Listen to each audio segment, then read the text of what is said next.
जी नाज़रीन, करमपुर मावा सां आम ख़बर जी आगाही शेयर कंदा हलूं। सिंध जो मशहूर शाइर, सिंध अवामी सथ जो मरकज़ी अॻवान मां ड्रिबाई साहब करमपुर वेझो ॻोठ सईद अहमद बिजराणी पहुतो आहे, जिते मां ड्रिबाई तरफ़ां मुगवी नौजवान दोस्त मोहम्मद चाचड़ जे वारसनि सां जेको आहे हमदर्दी जो इज़हार कयो वियो आहे। इन हवाले सां वधीक ॾिसूं था ही तफ़सीली रिपोर्ट। नाज़रीन, असीं हिन वक़्तु मौजूदु आहियूं करमपुर जे ॻोठ सईद अहमद बिजराणी में। असां सां जेके अॻवान वेठल आहिनि सिंध अवामी सथ जा जेके अॻवान आहिनि, साईं चीफ ऑर्गेनाइज़र आहे मां ड्रिबाई साहब, साईं जन जेको सिंध जा मशहूरु शाइर बि आहिनि ऐं ॿिया जेके उन सां दोस्त आहिनि। हिन वक़्तु असीं मुगवी दोस्त मोहम्मद चाचड़ जे जेको आहे त घर वेठल आहियूं। साईं बि जेको आहे त हिते उन्हनि जे वारसनि सां हमदर्दी करणु पहुतल आहिनि। असां साईं खां पुछा कंदासीं, साईं दोस्त मोहम्मद खे लॻभॻि अगवा थिए जेको आहे महीनो थियण वारो आहे। हिन वक़्तु ताईं पुलिस नौजवान खे जेको आहे बाज़ियाब न कराए सघी आहे ऐं अव्हां जेको आहे त नौजवान जे वारसनि खे हिते हथु ॾियणु उनजे ॻोठ पहुता आहियो, उनजे घर पहुता आहियो। अव्हां इन हवाले सां छा चवणु चाहींदो? सर बिल्कुलु, आउं अॼु दोस्त अली चाचड़ जे कखनि में मौजूदु आहियां, मुंहिंजे कखा ऐं उताक में। हीउ मुल्क जमहूरी आहे ऐं हिन मुल्क खे वधि में वधि वसीला रिवेन्यू जेको ॾिए थी सिंध ॾिए थी। ऐं आउं सिंध जे हिकिड़े अहिड़े ॻोठ में वेठो आहियां जितां जो हिकिड़ो ग़रीब माण्हू चौकीदार जेको उन चौकीदारी जे पैसनि मां घर हलाए थो, उहो खंयो वियो आहे। हीउ मुल्क कानून जे तहत हले थो ऐं हिकिड़े डिसिप्लिन जे तहत हले थो। हिते इदारा आहिनि।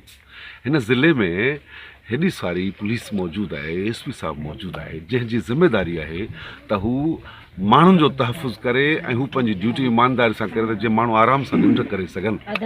पर हिते कश्मीर डिस्ट्रिक्ट में मूं ॾिसां पियो त चवनि था त माण्हू सिजल ते खां पोइ जागनि था, सॼी राति ऊंदाहे में बखियूं टिमकाइनि था त को किथां गोली न अचे, किथां को असांखे खणणु न अचे। हीअ एसपी साहब जे लाइ शर्म जो मक़ाम आहे। हितां जेको पघार खणे थो, जेको प्रोटोकॉल खणे थो, जेको सभु सहूलियतूं खणे थो। मूंखे कंहिं दोस्त ॿुधायो त एसपी साहब जे वस में कुझु कोन्हे। मूं चयो जेकॾहिं एसपी जे वस में कुझु कोन्हे त एसपी जे वस में हिकिड़ी एप्लीकेशन त आहे आईजी खे डीआईजी खे लिखणु त साईं कश्मीर मूंखां नथो हले, ऐं न हलण जे करे पघार जेका खणंदुसि उहा हराम जी हूंदी, ऐं पंहिंजे बचनि खे हराम नथो खाराइणु चाहियां। हिते को ॿियो एसपी मोकिलियो। सो सवाल पुलिस जी कारकर्दगी ते ॿिया आहे।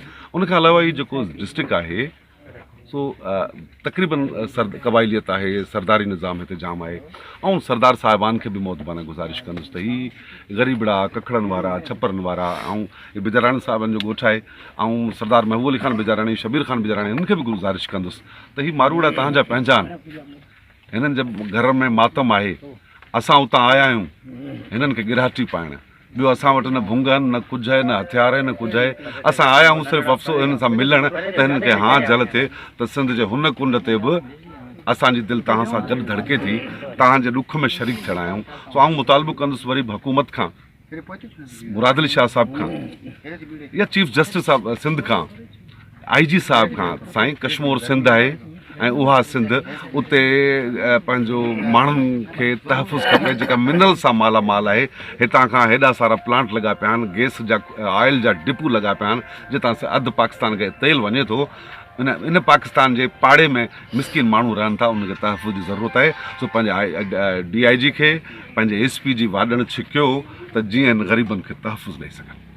अवामी सथ जे चीफ ऑर्गेनाइज़र सिंध जे मशहूरु शाइर मां ड्रिबाई साहब जो चवणु हो त मां हिते सिर्फ़ु जेको मुतासिर ख़ानदान आहे दोस्त मोहम्मद मुवी दोस्त मोहम्मद चाचड़ जो, मां हुननि सां हमदर्दी करणु पहुतो आहियां ऐं हुन जेको आहे त पुरज़ोर मुतालबो कयो वज़ीर आला सिंध खां, चीफ जस्टिस सिंध खां, आईजी सिंध खां ऐं ॿियनि वस वारनि खां त जेको मुवी नौजवान आहे दोस्त मोहम्मद जेको चाचड़ आहे उनखे बाज़ाब करायो वञे। कैमरामैन टीम सां गॾु Javed Usman Bijrani, JTN web news Karampur.